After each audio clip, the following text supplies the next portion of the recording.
na-achụ aja Igba na-ama ndị mmụọ ka anyị jiri ihe a wee gbapee ụzọ. Enwere ihe eji eji egwu a gbapee ụzọ, anyị gbapee ya anyị ebutu odi okwu, unu ga-aghọta ihe eji wee tinye egwu a ife akọwa akụkọ anyị akọ.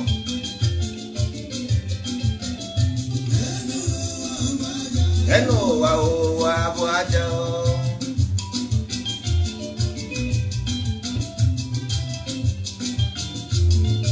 mana mbọsị mgbe a gwara m na ihe bụ aja na aja, mụ na Oliver Dike Okwe amakwa m onye ọ bụ. Ọ sị gị n'ụwa bụ aja.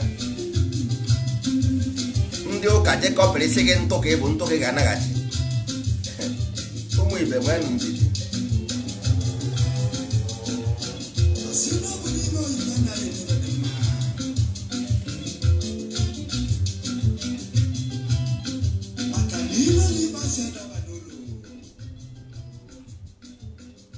Ngwa na ụmụ ibe ka anyị ka ọ nọ n'ubi onye anyị bịara.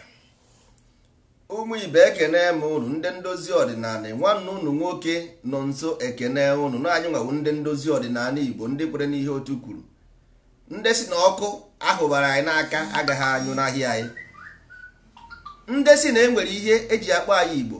Igbo nwere ihe ọ pụtara, o bidoghọ n'Igbo, o nwere ebe o bidoro wee endie n'Igbo. Na anyị na-eke na orie, na-eke na afọ, na-eke na nkwọ, na-ekene ndị mbụ, na-ekene ikwu na ibe, na-ekene ndị ọkpụ na ndị egede. Ihe ọ bụla anyị na-eme n'Igbo ọ ya bụ ozi ka eziri anyị, and ozi ahụ eziri anyị ọ bụ ihe anyị na-eme. Igbo ji wee buru ibu asọ. Ụmụnne ga-enụ ntị, e nwere akụkọ mma akọrọ ụnụ, maka na ihe aha edere n'akwụkwọ ọ bụ anyị wepụtara the concept. We brought out this information for the people to use, mana ụnụ ga-afụ ya n'ime iwu ala ndozi ọdịnala, maka na ọ ya bụ ihe anyị ga-eji apụ ndụ, is our way of life. Maka na anyị kwupụtazie na public anyị etiwa n'aka oyibo nsogbe, ọ ya mere anyị ji ahọrọ ya obere. Anyị na-agba nkwụ nwaanyị n'ala Igbo.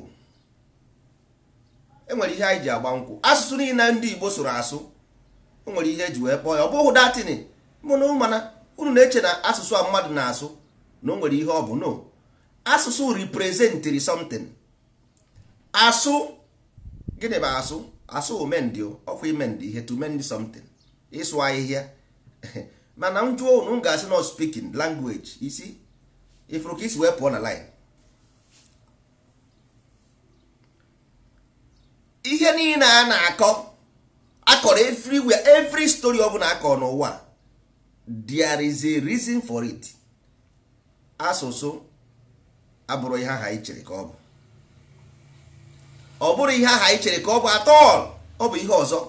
The same thing m ga-akọwara ụnụ maka ịgba nkwụ nwaanyị na ọ the same thing ụkwa asụsụ, the same thing ịmụ nwa, the same thing ịkwa ozu. Asị na ebe a na-azụ nwa nwere nne ọdụ ka nwa na-enweghị nne na-amụrụ.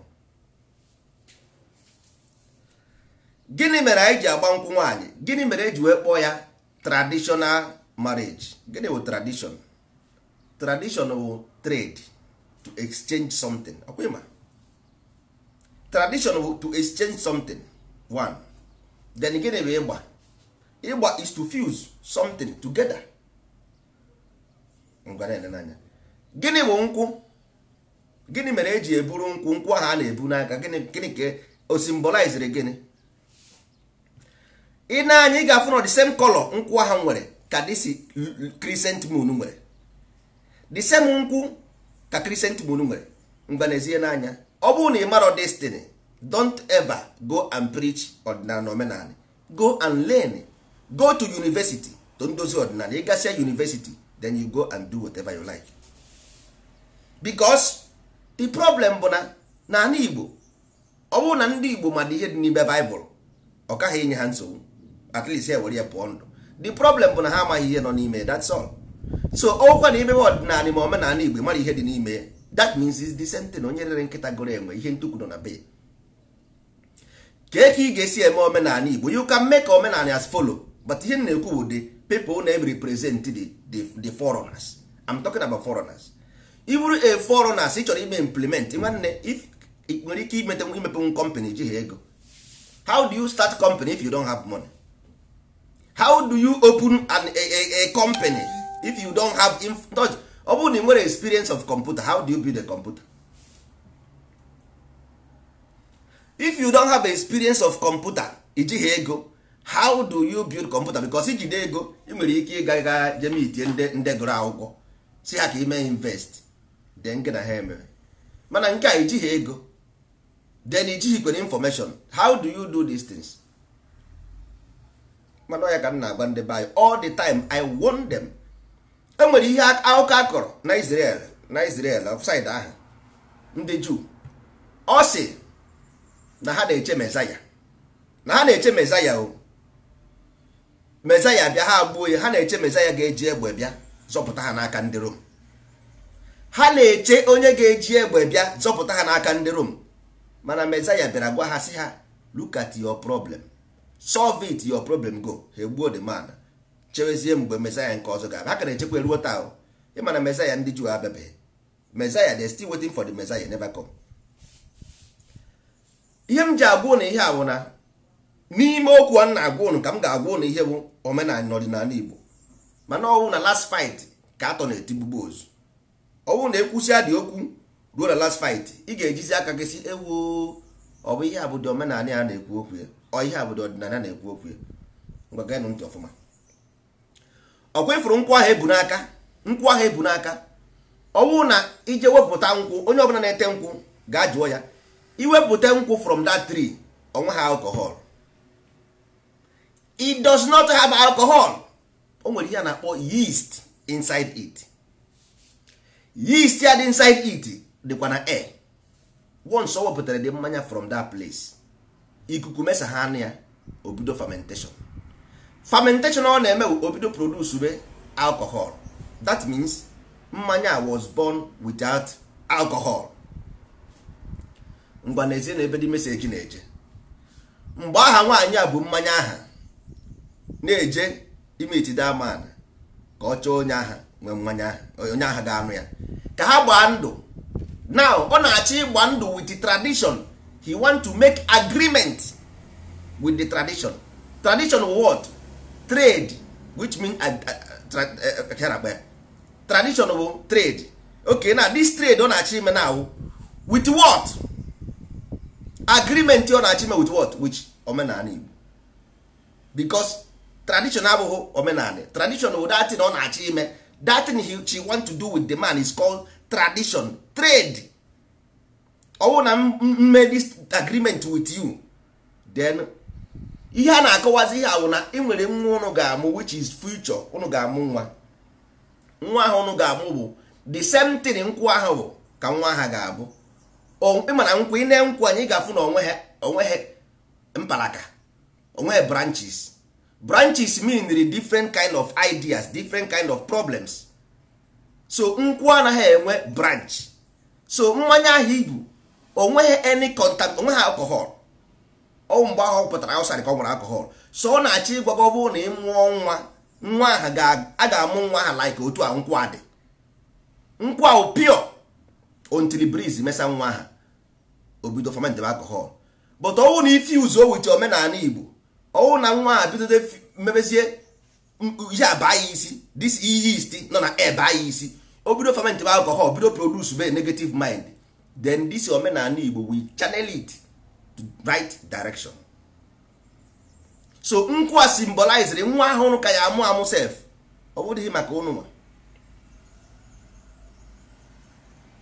Ị na-aghọtakwa? nwa ahụ unu ga-amụ ma ọ bụrụ na ụsị adịda nwunye ọya ka aka na-enye unu na nkwa ka unu jide ọwụ nkwa, because nkwa symbolizes crescent moon. Ike eji akpa crescent moon, that ọnwa izizi ahụ na-apụta. Ọnwa izizi onwebe branches, no branch mean recontamination. Osisi branch mean recontamination. That's why nkwụ enweghị branch, ihe o nwere only crown. Nkwu nwere crown, only crown ka o nwere, the head o nwere branch. So ya ka eji akpa ya ịgba nkwụ to fuse with something na-enweghị branch. What is that? Omenala Igbo is being prepared for that. Ya ka eji wee mee nsọ ala were crescent moon aha tinye na this land represent pure, represent a child without contamination, represent ukwu osisi na-enweghị branch, represent mmanya nkwụ which is being bring out without alcohol. Mana ikuku mesie nwa ọbụla amụrụ amụ, as long as amụ ha anaghị pịa, once ikuku mesara nwa ha from 1 year to 7 years, that nwa ha will begin to get the nonsense this nonsense rubbish from Facebook, from television, from family, from village, from town. Corruption aba nwa ha isi without inwe ha omenala to fuse the nwa, you are gone. Ọ ihe a gwara gị datin ịgba ndụ ka a na-akpọ ịgba akwụkwọ bụ ịgba ndụ with omenala. Ngwa na oke nazie anya na ngị onye bụziri na-asị ka o jezie ụmụnne omenala. If you don't have a proper structure that will make this child a na-ekwu okwu ịmụ amụ for tomorrow, what is the need? Kedu the need? Ajụ ka m jụrụ. Ọ bụrụ na if you don't know, have any information of this thing, why do you tell people about omenala? Why do you tell them? Kedu the reason why iji gwa ha about omenala? That's why because the Christianity, the West is doing well, not because God bless them, no, because they understand what is in the Bible. They understand everything ya na-agwa unu in their own way. Omenala ha ghọtara ya, that's why ụmụ ha ji wee pụọ ndụ. Ịghọta ha nke nwa bekee, ịghọta ha nke ndị isi ojii, that's why ịpụghụ ndụ. That's why ịpụghụ ndụ, because you have none. China nwere ha na-apụ ndụ, India nwere ha apụrụ ndụ, Asia nwere ha apụrụ ndụ, Africa enwe ha Africa apụrụ ndụ. But we started these things. I can tell you how this thing begin to exist. How ọ bụrụ Igbo ka a na-akpọ ya Igbo nke ụnyaahụ, Igbo nke ụnyaahụ, but all the same thing lead to Igbo, mean the same thing. Enwere ihe a na-akpọ ya which we agaghị ebufere ndị mmadụ na public. We don't do like that.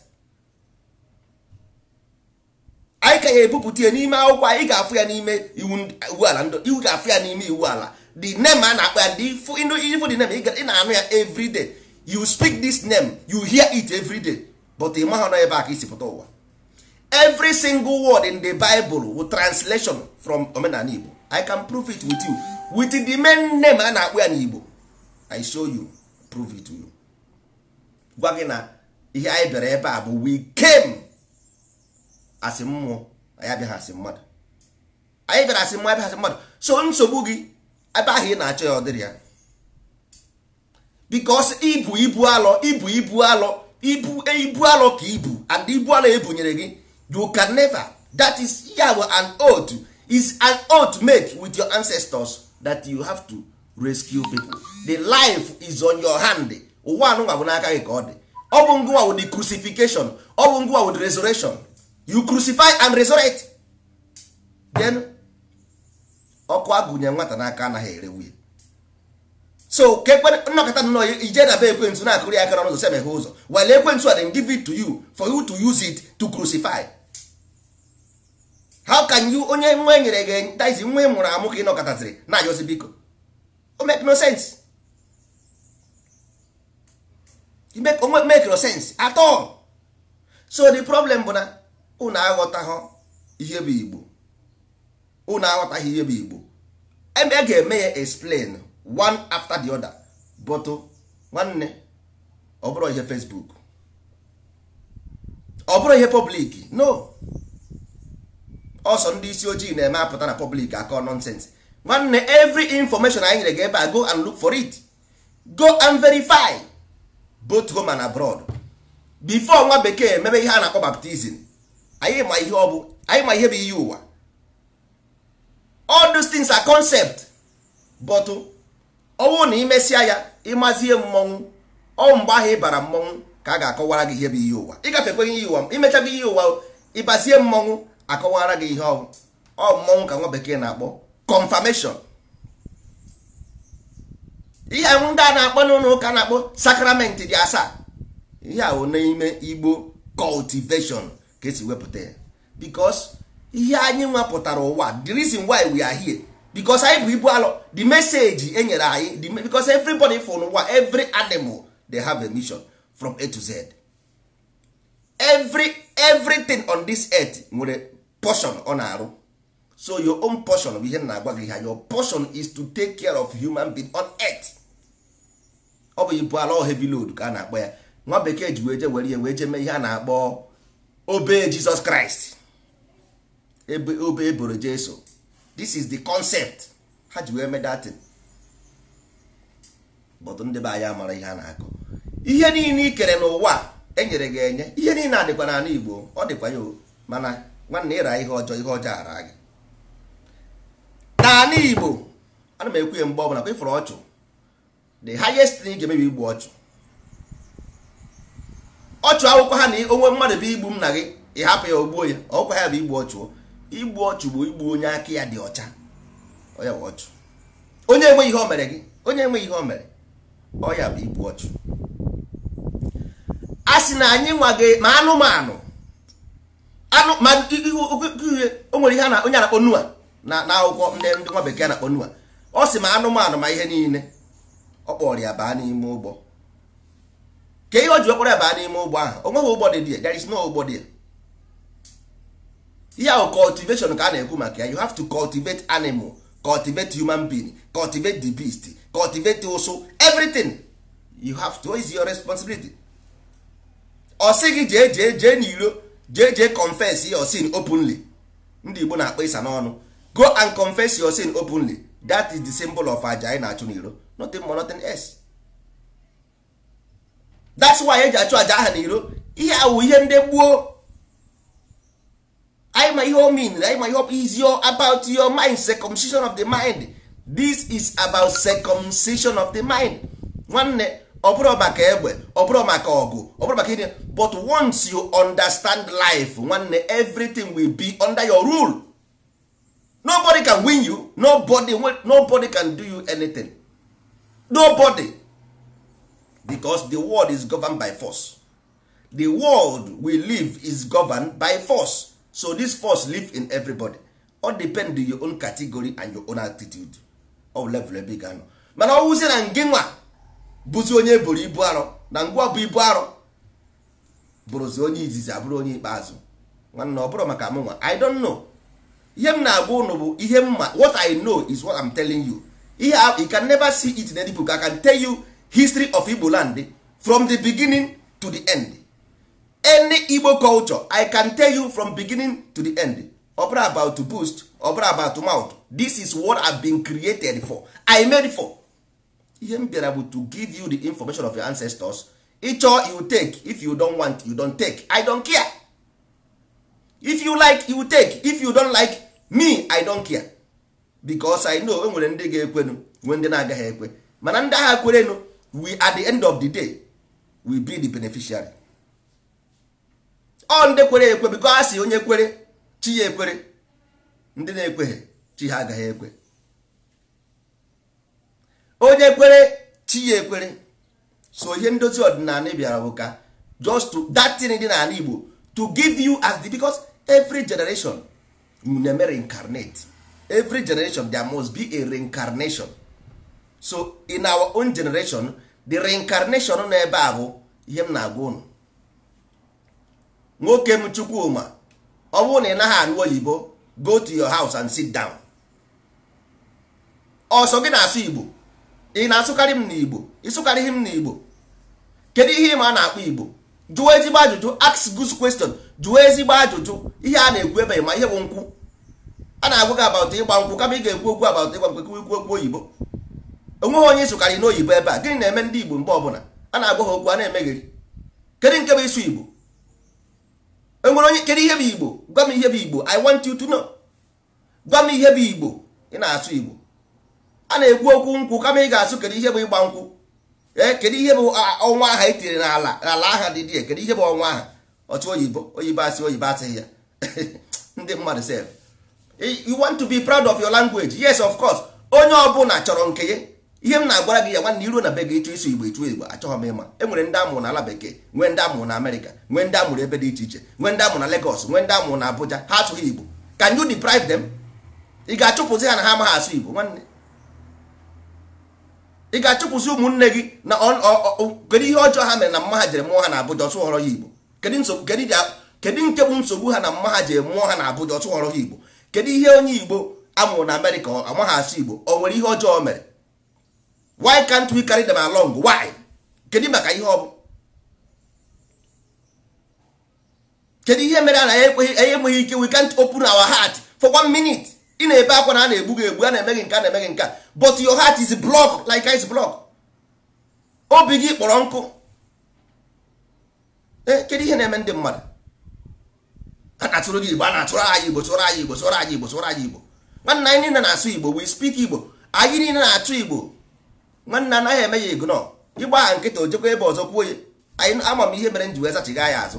Ịgba ya nkịtị, they will carry this thing and go. O mekata ndị mmadụ ebelieve be, ndị mmadụ ekwerebe. Ọ ka mma ịgwa ya otu, ama m ihe m ji wee kwuo ya, don't worry yourself. So ihe a na-ekwu bụ na ihe mere ndị Igbo ji agba nkwụ bụ ka maka nwa ị ga-amụ amụ. Maka nwa ị ga-amụ amụ. Maka ọwụ na ịkwaghara nwa ahụ ụzọ nwanne, ọwụ na ịkwaghara nwa ahụ ụzọ nwanne, nwa ahụ abago na akụkọ. Ọ bago na ezigbo akụkọ, because ọ na-eme nnesi anya n'ala Igbo. Ihe m na-afụ n'ala Igbo ọ na-agba anya mmiri. Lezienu ndị ekere eke, lezienu ụmụ Chukwu. Ọkụ ifuru afa niile dị n'ala Igbo aka nte, aga m agwa gị from A to Z.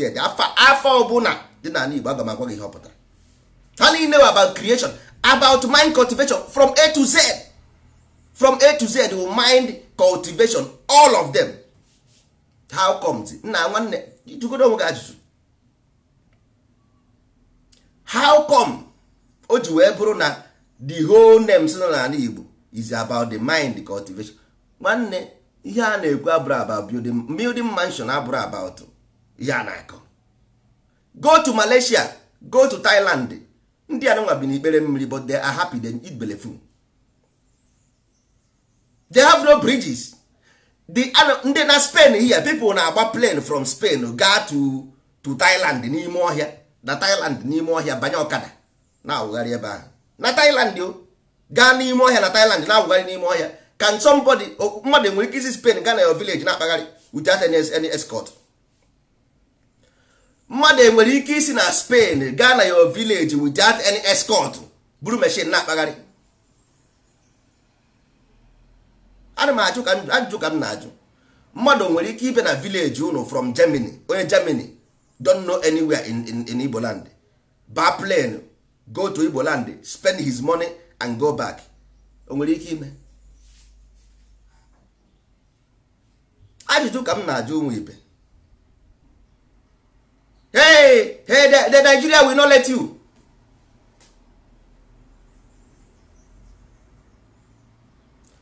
Ọ Nigeria kwụsịrị onye German coming to your village to spend money? Or Nigerian government kwụsịrị onye Spain coming to your village to spend money? No, not a Nigerian person. Ọ bụrụ government kwụsịrị ya. So unu aghọta ihe a na-akọ. That's why nji agwa gị na you have been distracted. Ọ bụrụ about building mansion, ọ bụrụ about airport, ọ bụrụ about schools. No, it's about the mind.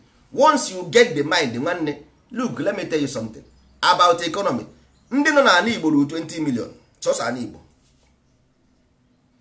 Ndị nọ n'ala Igbo ru 20 million. Nwanne, if we produce what we consume, that 20 million consume.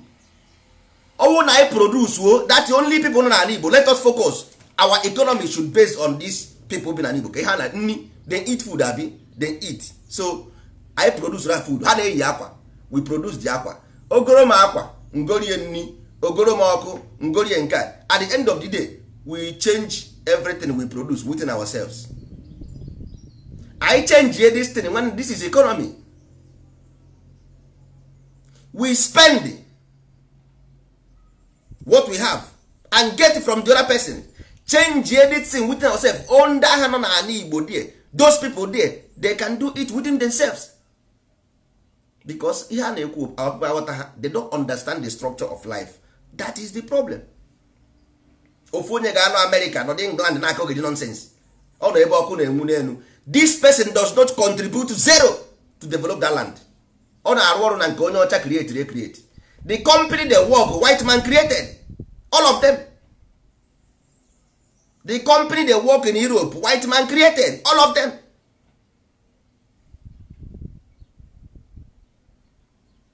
In your own land there is nothing. You must start from zero. You get ebido na zero. All na cultivate your mind, then you understand. You start from scratch. Man no mbobo ka ibido. Ịkọpụta na mbobo ijere. Onwege ezuoro gị.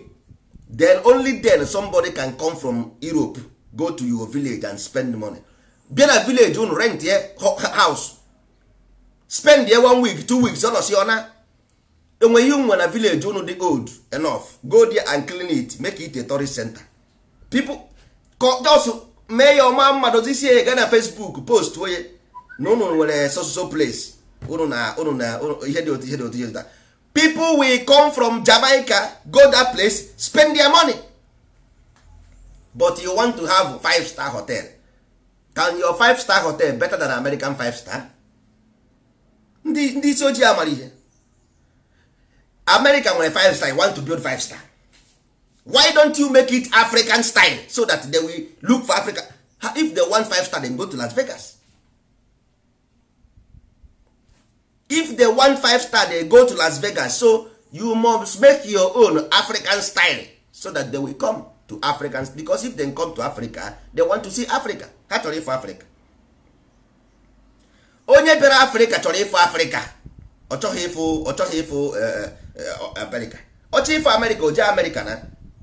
Ọ chọrọ ịfụ Europe, o jee Europe. Ọ bịa Africa, ọ chọrọ ịfụ Africa. Then why do you build nonsense?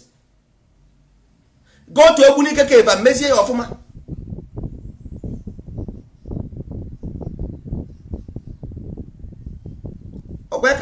You see, that is what I'm saying. So if the mind is not cultivated, the danger is there.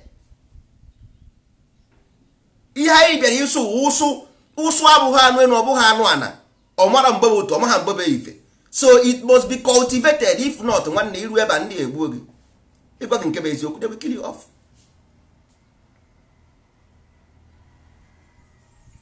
Because if somebody does not understand the Hindu Zod, can you imagine? If these people cannot yet understand the message of Hindu Zod, so can you trust this person to do something with them? You can never trust them. That's why they say go 40 years. One day, oh no, you go 40 years and the mind is not stable. Copy from the road. Above 40, not cultivated. Is danger. Oh, a danger couple.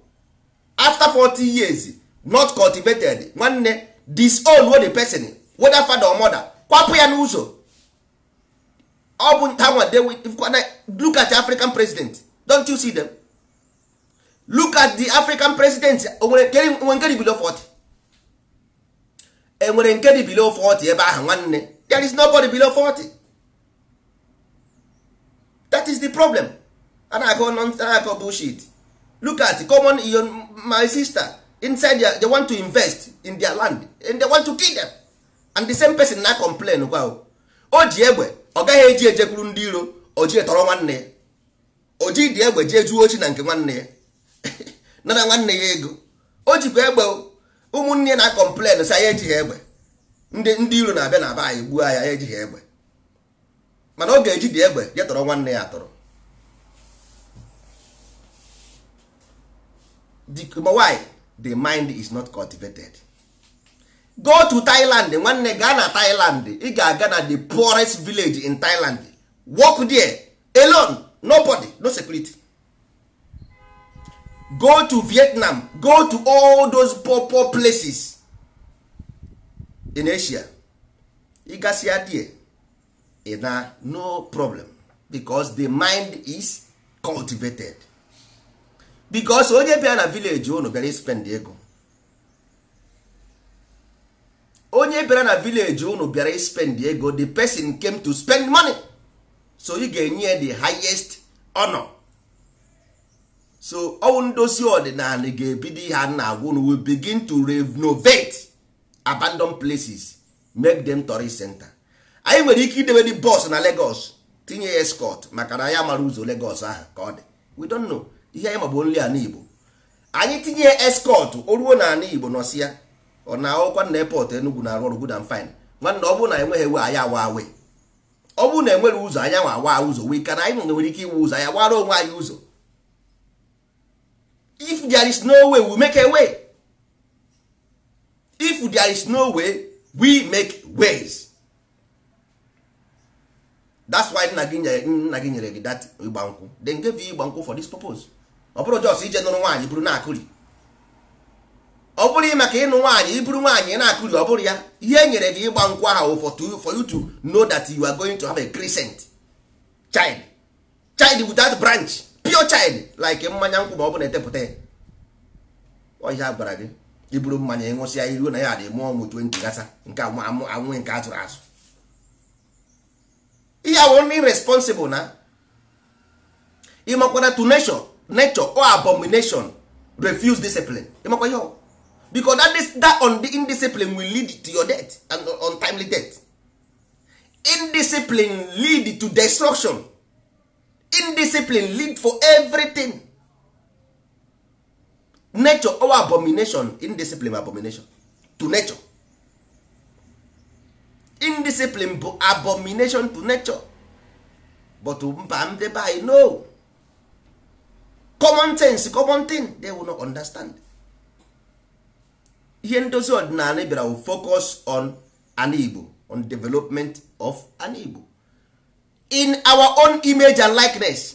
Enwere onye anyị na yo biko, we do not ask anybody anything. Ihe ahụ voluntarily work, people who believe in this resurrection and the way we are ready. Anyị na-eto eto, ọkwa otu esi akọ ihe ọ na-eto. O nwere mgbe ọka ga-eme ọka ruo ọmịa mkpụrụ ọka kwụnụma, ịkọ ọka o togide o tocha ọmịa mkpụrụ ọka, o bidokwa n'isi ịfụ ya. Nke ahụ ịkọrọ akọ anwụọ na o too mepụta mkpụrụ ọka, osisi ọka ije gbutuo dị osisi ọka, wepụtakwa mkpụrụ ọka ahụ again, werekwa ofu mkpụrụ ọka again, kọkwa na anị, obukwa again, mepụtakwa nke ọzọ. O nwere mgbe anyị ga-eme ruo, ọ gaghị adịzi like this. O nwere mgbe anyị ga-eme anyị ruo, ọ gaghị adịzi otu a. Anyị ga-anọzi na TV, nnekwu TV aha na ana Igbo na-ekwu ya, ọ wụzi na Facebook, because Facebook ahụ nonsense. Na ana Igbo dị live and direct, na ịchọ ebe na studio anyị na-aga akpa nkata eme gị interview, and ibe ha anwa akọ nonsense gbasara Igbo, ụdị aka ga-egwu gị n'anya n'ime the studio nọ. To elect politician na ana Igbo mgbe aha ga-abụzi difficult. Okay, ọ egbe ka ha ji abịa, let them come. Ha were egbe, anyị were bomb, ha were bomb, anyị were amtras, ha were amtras, anyị were nuclear. Ọ ka esi eme n'ụwa, ka esi eme n'eluigwe. How can onye afọ ukwu na-achị gị? How can onye afọ ukwu is being your governor na-akọ gị? How can onye afọ ukwu isi oji security gịnị? Security gịnị? Ndị ọma ihe anticipation, ndị ọma ihe security of life and property, ha ọma ihe o mean. O nwere any of them nwere ike define this security ihe ọ pụtara n'English na afọzikwe na nke Igbo. Opukasị ndị ka onye ha egbe esoro ya na-akpagharị. ebe ahụ abụghị ebe anyị chọrọ ije nwanne. That is another way. Ihe anyị na-eme bụ omenala Igbo na ọdịnala Igbo so that our mind will be okay. Then when our mind be okay, then we can look. Ya agaghị anọzi dị mgbe ahụ sef.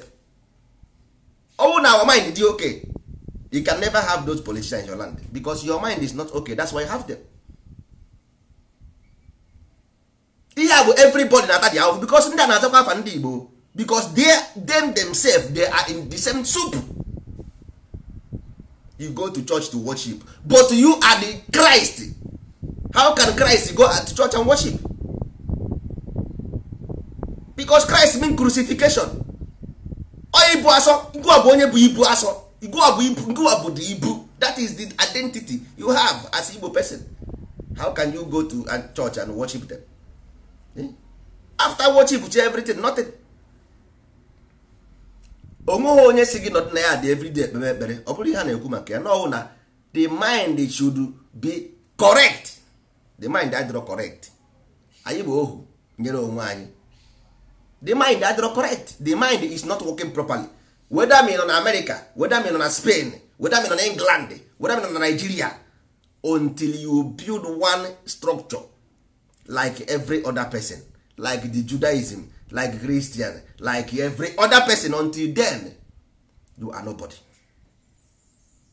You are nobody because your children is the question here, not adult. Ihe anyị na-ekwu maka ndozi ọdịnala is not for adult. Only ihe adult na-eme bụ agadi nwaanyị na-ata agba nne ewu na-ata agba nwa ya na-ene ya anya n'ọnụ.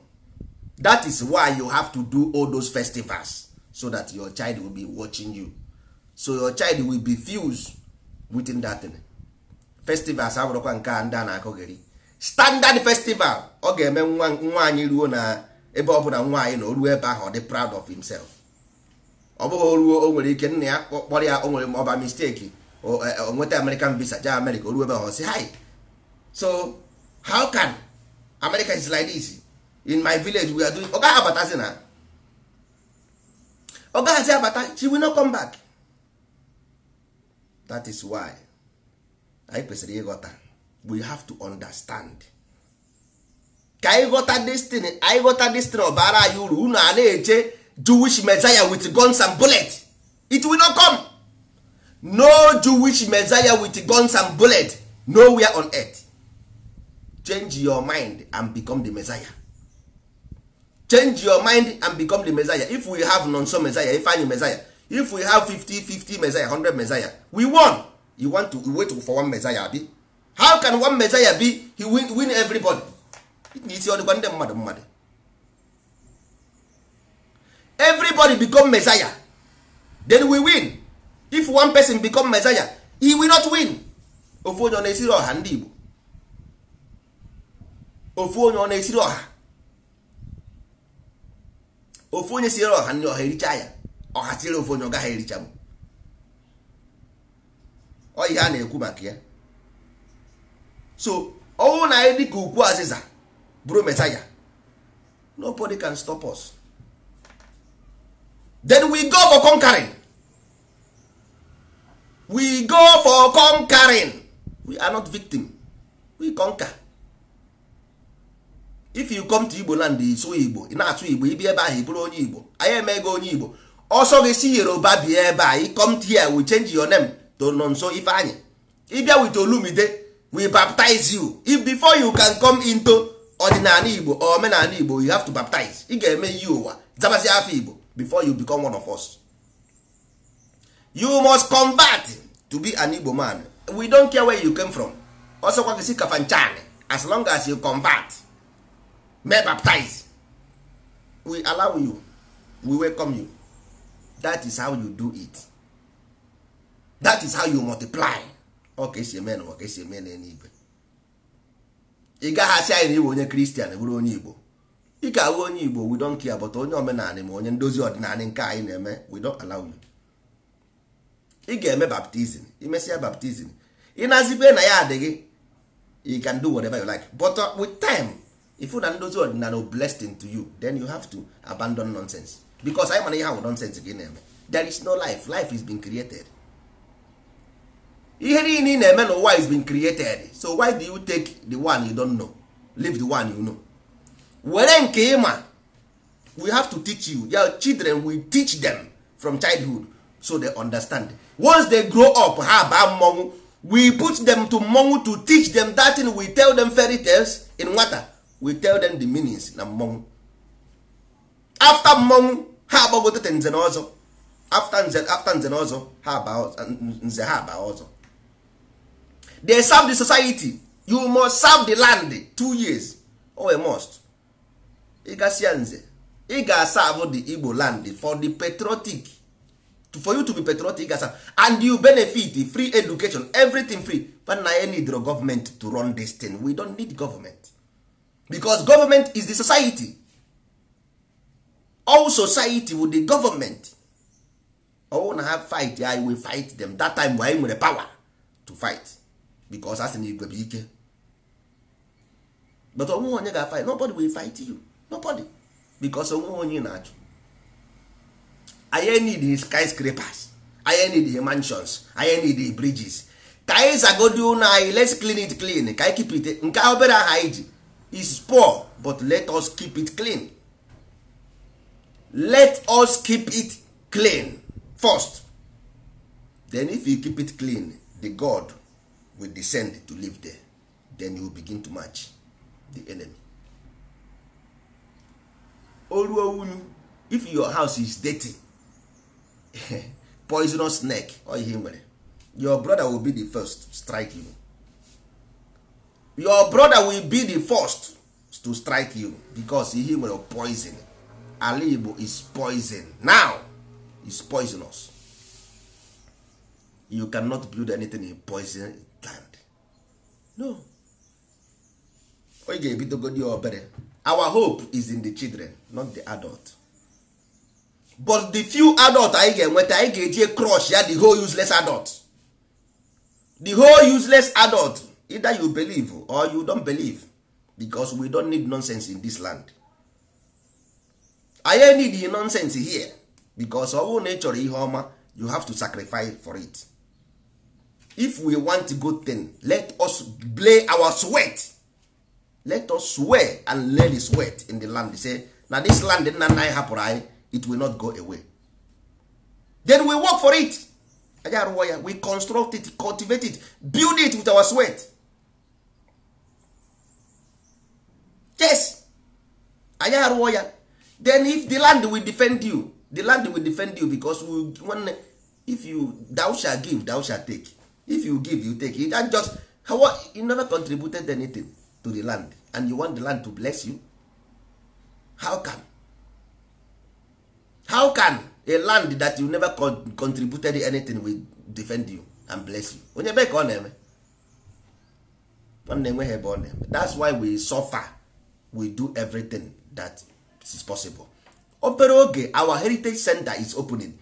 Go there. Anybody can come. Every Saturday we have our teachings, our congregation. Every Saturday by 4 p.m. Congregation FM across Igbo land.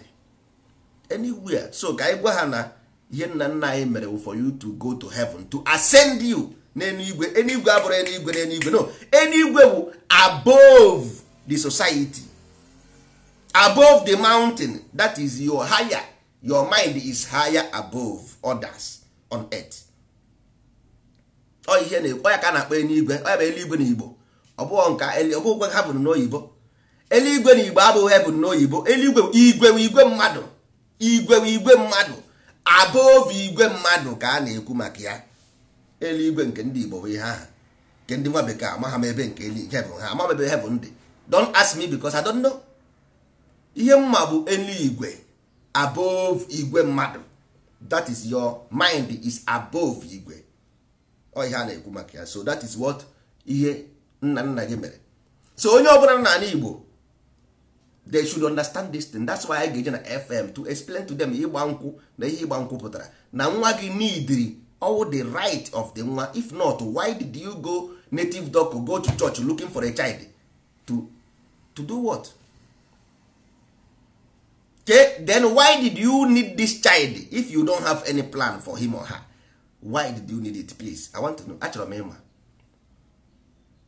ka ihe ị na-amụrụ dị nwa. You are praying for God every day by day.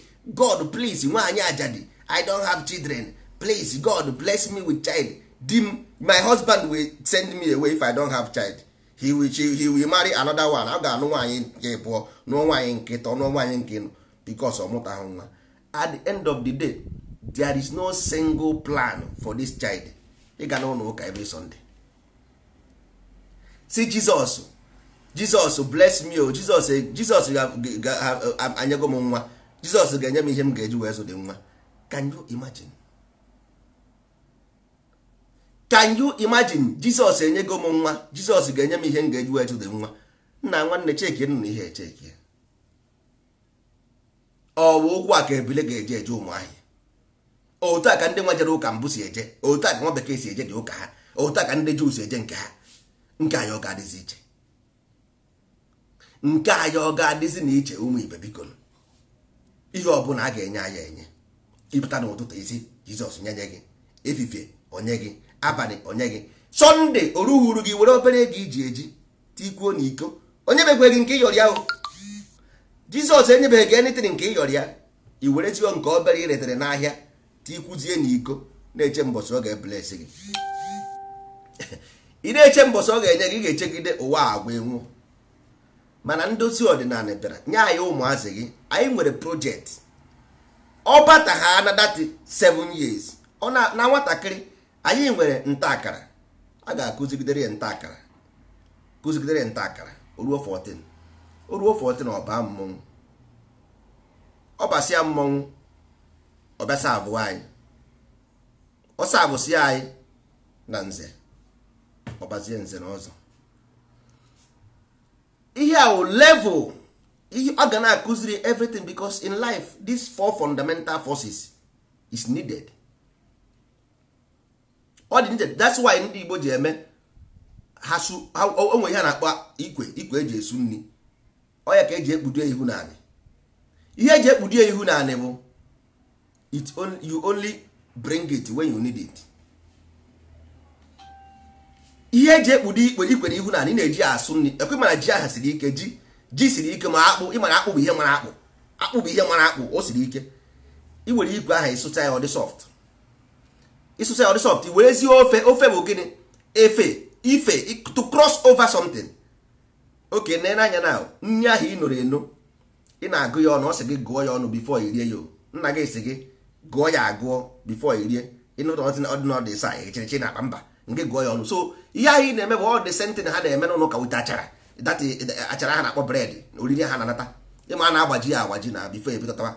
Iweta nri ahụ ibere ya, ike ọtụrụ ya aka ọtụrụ. Isuru ya n'ofe. Ofe ahụ ka a na-akpọ blood of Jesus. Ịghọtago na asị I am covered with blood of Jesus. Ofe wee fee ya efe, that is ifesa ya efesa, all just to cover that ya akpụ ahụ ụtara ji ahụ. Iwerezie n'oye ọ gafee. Then this ụtara is going to heaven direct, because it taghị ata, it does not pass judgment. Ọ pass go judgment n'ikwe. Ọ pass go the judgment n'ikwe. Ifuru ya? So judgment a na-ekwu ihe na a pass ya gị judgment through omenala. Then ị gafezie that level of ahụfụ ndị mmadụ na-ata na ị gaghị atazi ji ahụfụ again, because ị ga-anọzi bụrụ observer. Nna gị ji wesị ike nkwụcha bụ gịnị? Kwụcha n'akụkụ. Ọ sị gị chaa n'akụkụ, nọdụ n'akụkụ na-ene ha. Nkwụcha ike nkwụcha bụ nke kwụchapụ n'akụkụ kwụrụ n'akụkụ. Ndị Igbo ji wee sị na ihe ọbụla kwụ n'iro bụ akwụna. Ọ sị gị akwụna n'iro, na ihe ọbụla kwụ n'iro na-ana ego. Ọ sị gị akwụna, prostitute akwụna n'iro. Ọsọ nkwụ bụ ihe na-akwụ n'iro. Nkwụ kwụ n'iro. Ihe ọbụla kwụ n'iro bụ akwụna. Ọ sị gị kwụcha kwụpụ n'akụkụ. Akwụna n'iro, kwụpụ n'akụkụ ka ị were observer. Ị na-ama observe. Ị gaghịzi ahụ victim of any kind. Ị nwee information of everything, know when to use them. O nwere egwu a na-agụ made up with the gamblers. Make up with the gamblers. You know when to strike, know when to hold on, know when to walk away. That is only when your life will begin to sweet. The land will be given back to you. the land will be given back. Nobody hold it, only Chineke Chukwu enigwe. Oya ji, because your assignment if you fail the assignment, the land is been taken away from you. I say it from the bottom of my heart and from ekekere enigwe n'ụwa. The land is been taken away from you. Ọ dị n'aka ya. Ọ dị n'aka Chukwu, anaghị dị n'aka Chukwu, onwe onye ji. Nobody owns it. Anaghị dị n'aka Chukwu because why you refuse your job, your assignment you reject. That's why you are suffering. And ị ga-atagide gị ahụhụ until you change. Ị ga-atagide gị ahụhụ until only people who change will benefit this thing. Only those who change their way and become burukwe the obe, carry the cross, become the resurrection. Only them will become the leader of tomorrow of Igbo land. Only them, and you will serve them. Ị ga-serve ha. Isi na asị tinye ego gị. Onye si na asị ya tinye ego, you will serve them before God and the man. Sị na m okwurie nọ nso okwurie. Ị ga na-ebekwe dị akwa rukwa echi still crying again. Isi na asị put your money. Mụnwa na-agwa gị ya. Because why? The responsibility, the word Baranako today is your problem, not opposite. Ọ bụrụ opposite, ị hapụrụ ihe asị gị ma emebe ihe ọzọ. Ha mụrụ n'aka gị, then learn from your hand. Nne na-ata agba egwu nwa ya na-ene ya anya, then learn it from you. So ọ ka mma na iji n'oge na-achụ ego oji before chi ejie. Jiri n'oge dosikwe dị ụzọ, everybody will follow you again. Idozikwe dị ụzọ, everybody will, because you lead, others follow. You lead, others follow. Once we change, everybody will change, because ihe ndị mmadụ na-emegeri today we justify every evil in the world because of our way. Once we change, every evil will become unjustified. Ọ bụrụ na ndị Igbo pụkwa ndụ again, Africa turn back, because Igbo is the light of the world. Igbo is the light of the world. Ọ bụrụ na ndị Igbo pụọ ndụ, everybody apụọ ndụ. Africa pụghara ndụ, onye ọbụla apụọ ndụ, because ndị ọzọ will become ashamed. They will force. Ọ dịka ije na white or this Europeans country. Europeans, they want to pretend to be good because they believe that Jesus Christ is white. So everybody will behave like Jesus. They will behave matured. You know, white man, gentle. You see. So everybody want to associate with white because white is gentle.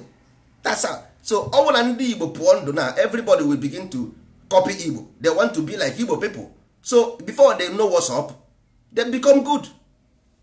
Because they want to copy. You see, you want to copy the West, you become a criminal. Why did you rob your brother? Why? Onye kụziri gị izu ochi?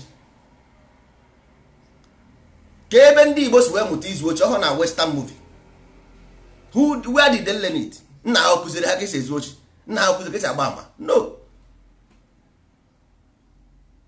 Onweghị ahụmụtaghị ya n'Igbo, ha mụtara ebe ọzọ. So ọ ka mma otu anụnwa na otu akịta anyị nọ ebe a na otu a ndozi ọdịnala bịara na anyị jiri hefi force maka ihe ahụfaja ọkụ anyị anaghị aga na mmiri, anyị na-aga n'elu mmiri. N'elu mmiri we walk on water. N'elu mmiri ka anyị na-aga, anyị anaghị aga n'ime mmiri. So otu ọ na-emove na ọ ka mma na iji wayọ nnọọ gude otu esi agba nkwụ nwaanyị gbaa nkwụ with ndozi ọdịnala, because the tomorrow is for those who are ready for it. Echi bụ maka ndị chọrọ echi, ọ bụghị maka ndị na-eje ụnyaahụ. Anyị anaghị eje ụnyaahụ, ya anyị na-eje bụ echi. Ya anyị na-eje bụ echi, anyị anaghị eje ụnyaahụ, anaghị eje ụnyaahụ eje. So ọ ka ga obi ị bịara ndozi ọdịnala, and ị na-abịara ndozi ọdịnala ị ga-ejekweje saa ahụ, jee eme gị baptizim. Ọwụ ndị asị na nne na-arụ agwụ, eme gị baptizim, ikporo aja gị niile, ihe ọjọọ niile ịgasị ya one side. Ihe ọjọọ abụrụkwa mmadụ ma ga aka ntị esi ya mba.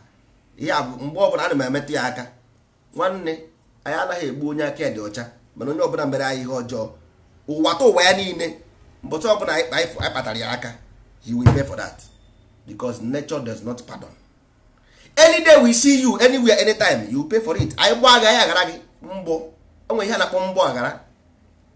Mgbọ aghara maka ime aghara ị ga-anata mgba ụgwọ ọrịa, ka sị na onye ọbụla rụrụ ọrụ ga-anata ụgwọ ọrụ. Nwanne ịrụsi ọrụ akwụghị ụgwọ, ọkwa ị ga-ewe iwe. ị ga-ewe iwe na. So ihe anyị wụwa ọkụkọ, otu ọkụkọ si ekpuchi ụmụ ya na akwa ka anyị ga-esi wekpuchi onye ọbụla bụ onye ndozi ọdịnala. Ime onye ndozi ọdịnala ihe ọjọọ, anyị agaghị agbaghara gị. A ga-eme agba gị aghara gị. Yes, ọ ihe anyị ga-eme. Mgbọ aghara ka anyị ga-atụ gị. Ka njọ gị si wee dị ka a ga-esi wee nye gị ụgwọ ọrụ gị. Ọ ihe anyị bịara maka ihe a bụ ihe nna nna anyị gwara anyị, onye ka anyị na-eme. Otu a ka ọ gwara anyị ana Igbo si wee dị, ndị otu aka ga-esikwa emekwa ana Igbo ọ dị mma. Onye ọbụla bụ onye ndozi ọdịnala mere ihe ọjọọ na ana Igbo, anyị agụpịara ndozi ọdịnala ọpụ. Isigide onye ndozi ọdịnala asị, we remove you. Ịgba amasị gbagide mmadụ ibe gị bụ onye ndozi ọdịnala, we remove you. Ime onye ndozi ọdịnala ihe ọjọọ, you will pay. Ị ga-akwụrịrị dị ụgwọ. Life does not end. As it was in the beginning, is now ever shall be, world without end. Ma ọ bụrụ na generation a, ọ bụrụ na nke na-abịa abịa, but you must pay. This is how you build a society so that people will take precaution. A na-agwọ mmadụ ịba maka ibe gwọ mmadụ ịba. That is why ndị ụka ji wee nwee ekwensu. O nwere ihe dị ka ekwensu. All part of the movement. Ekwensu a na-akpọ ndị ụka devil or whatever they call it. Ọ bụrụ mmadụ. All the part of ihe a na-eji wee ji egwu ka isi ebe ahụ pụta, ka isi ebe ihe ọjọọ dị pụta, maka na ọ bụrụ gị because etizie evil aha n'ime isi gị. That is ịgbara ihe ọjọọ ọsọ because ị chọrọ ka evil ka ọ bụ ma mma akpọsị akpọsị ekwensu ka ọ satan ka ọ evil ma m nke mma akpọ akpọ because na Igbo ekwensu abụrụ na evil na mahazi m ka m na-esi wee kwulitere egwu. So devil aha tiri die ihe eji weti the devil bụ ka ngụwa na onwe gị because once i believe rie o mewe exist. So o mewezi exist n'ime gị o mee gị gbara ihe ọjọọ ọsọ. So all program them purposely did it. And ọ na-awa ọkụrụ ha na ịhụ ndị ụka ka ha si eme ọchọchị ya ekwensu ihe ọbụla mere ọsị efu, ihe ọbụla mere ọsị efu, ihe ọbụla mere ya na ọsị efu. Moto nwa accident ọpụta ọsị na Chukwu emene nọọsụ ọsị ya pụtara ebe ahụ ndị niile ọzọ nwụrụ anwụ. I don't care ma ọ bụ na ndị nke ahụ nwụrụ anwụ na ọ bụ ihe ọjọọ ha metere gburu ha amarọ m, mana nye nwe na onwe ya pụtara apụta na-eje ịtụ mma na mmadụ 100 nwụrụ ofu onye sefu. Ke uru onye abara na kedu uru onye abara na onye ana ka uru ọbara mmadụ 100 anwụ ọrụ sọsọ ya o nweghị isi. Ọ dị program etinye n'ime ụlọ ụka ahụ, ọ program ise program. So ọ ka mma na program nke gị imere in your own way, on your own image and likeness, so that ihe anyị chọrọ ka ndị bụ na-eme ka ha gara eme. So ka program nke anyị bụ ka how to defend our land. Ọ na this program na-arụ ọrụ anyị agaghị na connection anyị nọ today. You need even ga na this ebe n'obodo ja America, one single senator maka vote against his constituency ọ gaghị abata there. Just go ask anybody in America. If a senator or House of Representative go to house or go to government vote any vote against their constituency, he will not come back there again. The house will be burned. Ebe obi ụlọ ya ga-agba ya ọkụ, agba ụlọ ya ọkụ, achụọ the whole family na village ahụ ọ gaghị abasara. Call somebody in America and ask them. This is how you train your own people. Ị gaghị apụta na Facebook isi racist ọ naghị, it does not work that way. All na Igbo people begin to buy into ndozi ọdịnala program, then ọ ha ma ga-ejizi aka ha wee sị na if I does not protect my identity, I become second class citizen in Igbo land. That's why Fulani fight with blood, because a gwara ha na ha nwe Nigeria na ọ bụrụ na ha emekweghị ha ga-eme ndị Igbo ndị Yoruba were ya, then the privilege will goes away. So ordinary person will go to try and fight because o nwere ihe ọ na fight for. Now ka ihe onye Igbo na fight for, to fight for Igbo for what? That is why they are lazy to fight, because what is he going to fight? No benefit. Nwa ngworo nwa onye ugwu na benefit from federal system because of privilege for him. Onye ofe mmanụ privilege for him. Onye Igbo kedu ihe ọ na fight for? Ka ihe onye Igbo na-live living, why did he live? Isi asụrụ Igbo. Ka ihe ọ na-asụrụ Igbo for? What is the benefit? that is why our language na with n'ike because onwero any privilege, onwero reason to fight. He has no reason. Onwere even reason to live. He has no reason to live. That's why he do ya or say actually we die because he has no reason to live. And when you on a ebiri ndụ, simple as ABCD. So if people have no reason to live, then they want to die. Simple. That's why those ordinary to wear so that people will have a reason to live. And if though our land we build it in a way I chọrọ. And even when our na Nigerian government agaghị ekwe ikwu that in ebe n'ụra star ga-apụ gị n'anya. Agwa m gị you are a lazy human being. I will tell you. Because ndị na Nigeria na-ezuzugharị na akọ nonsense. Gịnị ka ha na-akọ ebe a? Olochas Okorocha onye oke afa ya ogede. Okorocha kedu afa ya? Okorocha wa afa Hausa. Okorocha wa afa ndị Hausa. Na-akpọ ya Okoro Hausa. Ka ha na-akpọkwa nke ọzọ. Obianọ ọ bụ Hausa nem. Ọmaghị ka ọ sị ọmaghị ọ bụ Yoruba nem. Ka ha na-akpọkwa nke ọzọ nke ha. Nwike ọ bụ Yoruba nem ka ọ bụ Hausa nem. Na nwanne ọ ka mma na anyị ji n'oge tete n'ụra kwụsị iberibe ka iwe responsibility ọ ihe mere ụwa ka o si wee dị. Nwanne, if you are serving somebody, you are serving for ọgagị to wee duo gị eduo. Ị na-asa abụ ka ị gbasịa bọyị ka ọgagị duo gị, mana ka nkewe na-agba bọyị nweghị hope na ọgagị edu gị. What is the reason? Ị na-agba bọyị nwere hope na ọgagị ga-edu gị, then ka ị na-agbakwa ndị bọyị for. So ọ baghị uru. Ọ ka mma ka ebe ndozi ọdịnala strong movement build where very solidly there is no Igbo person that can come to Igbo land and govern. Quote me right. Si na ọmụ akwurie. No nonsense governor na Igbo. Never. Not today, not tomorrow. Kama akụsa the place. Onweghị gọvanọ nwere ike ịbịa die under ndozi ọdịnala Igbo. Call nonsense, no. Na ihe anyị chọrọ. This is what we want and they must do it. Ime ihe ị gaghachi here. Ọ gaghachi. Ọ bụghị federal problem. So ị nwere nsogbu. Kama ihe na-eme unu bụ na ije eje buru ibu karịrị. Enwere ke nwanne na-enwe target, inwe target. Ịma na ihe ahụ target gị. Si na ọ ya just focus on until you finish ya, ịma na ihe bụgasị na nke ahụ ebido nke ọzọ. Nail your target here. Over federal problem, so you have less problem. But una amara ya ịhapụ ya eje kọrọ ihe ọzọ na-eje kọrọ ebe ọzọ onwe onye si ga-eme ihe ọ bụla ị na-eme mana mee ya ka ọ bara gị uru. Nwanne, o nwere ihe a na-akpọ ọgụ ikpe ọmụma. Si anụzi na ọgụ ikpe ọmụma, e nwere ọgụ ị ga-eme echi ịnụ ịma na ọgụ anụ enweghị ike iluzu ya. Ka anyị bido n'ụlọ. N'ime ụlọ anyị ruru unyu, our house is dirty. First of all, you clean this heart. Then you man your environment dirty. You clean the environment. You clean you notice here. Cherish the external. Anaghị esi n'enu arị ya na ka esi arị enu. Ịkọ nwatakịrị pụọ eze enu n'ala Igbo. Ọkwa arụ. N'ala Igbo nwatakịrị buru ụzọ pụọ eze enu ọ bụ arụ. Eze anị ka ọ na-ebu ụzọ epu. Anyị ji kpọọ ya eze ana. Why ji kpọọ ya eze ana? Because nwatakịrị na-ebu ụzọ epu eze ana. Ka ihe anyị ji epuzi eze enu kịta. Omume anyị niile wee eze enu ka ọ bụrụ eze ana. So the same principle of ịgba nkwụ nwaanyị ahụ, that crescent moon. Jee jụọ onye ọbụla na-ete nkwụ, mmanya na-apụta from that tree without alcohol. Ọ na-ferment alcohol after mmanya wepụtagoro from there. The same thing nwatakịrị amụrụ ọfụrụ enwere branches in their brain because all crescent moon. That's why ndị nze na ọzọ ji eji opi ife ya na crescent moon ka ọ bụ that opi ike all crescent moon symbol ka ọ ka eji eme ala.